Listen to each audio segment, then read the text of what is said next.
In the quiet neighborhoods of Toronto, where winter winds brush against tall apartment buildings and people rush through life with coffee cups in their hands, lived a young woman named Elena. Elena was the kind of person people instantly liked. She had a warm smile, a gentle voice, and a heart that believed deeply in loyalty. She worked long hours at a publishing company, dreaming that one day she would write stories that would touch people's lives.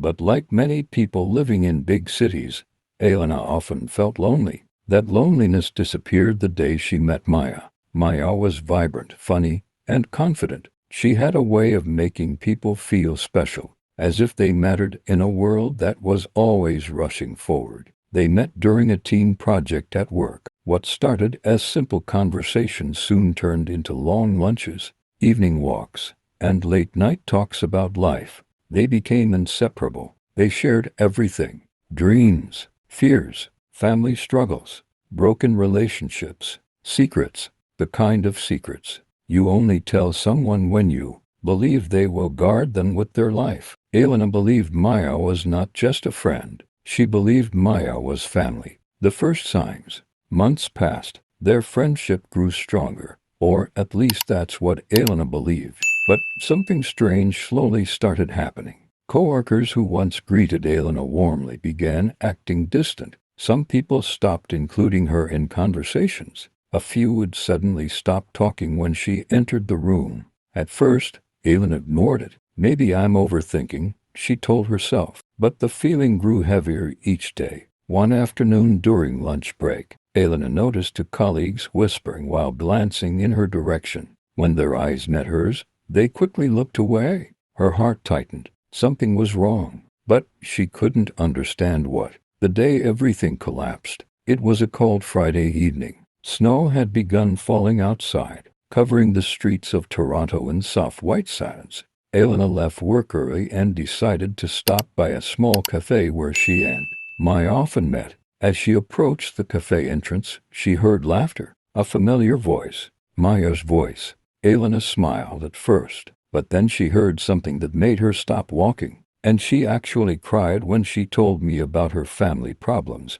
Maya said, laughing. She trusts me with everything. Honestly, she's too easy. Another voice responded. Wait, she told you that too? Maya laughed again. Oh please, she tells me everything. It's like free entertainment. Elena felt her stomach drop. The words echoed in her ears.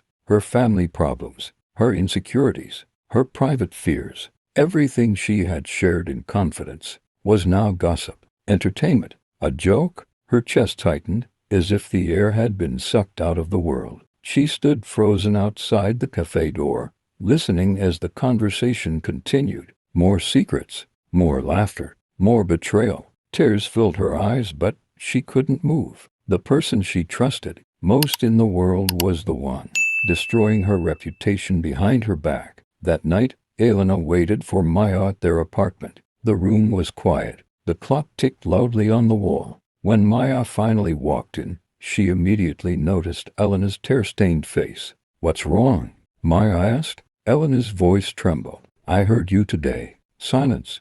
The air in the room became heavy. You told them everything, Elena whispered. My secrets, my fears, everything I trusted you with. Maya sighed, rolling her eyes slightly. It's not that serious, she said casually. People talk. That's life. Elena stared at her, unable to believe what she was hearing. That was my life, she said quietly. That was my pain. But Maya had already walked away toward her bedroom. For Maya, it was just gossip. For Elena, it was the destruction of trust. The weeks that followed were the hardest Elena had ever lived. Rumors spread through the office. People whispered about things she had never intended anyone to know. Her struggles, her fears, her family issues. Things that were once sacred had become public conversation. Elena began eating lunch alone. She stopped sharing her thoughts, stopped trusting people, stopped believing in friendships. Eventually, she left the company and moved to another part of the city. But the damage had already been done.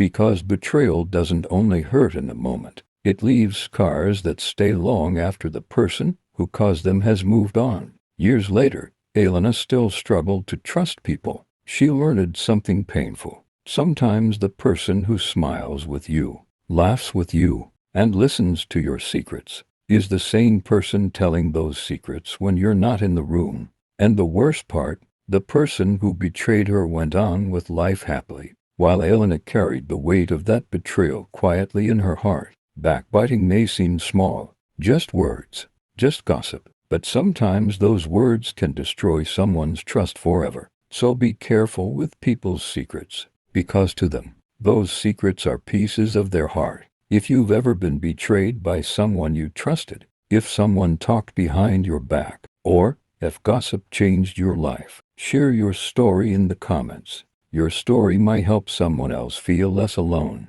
And if you believe stories like this matter, subscribe to this channel so we can continue sharing real life stories that teach us powerful lessons about trust, friendship, and betrayal.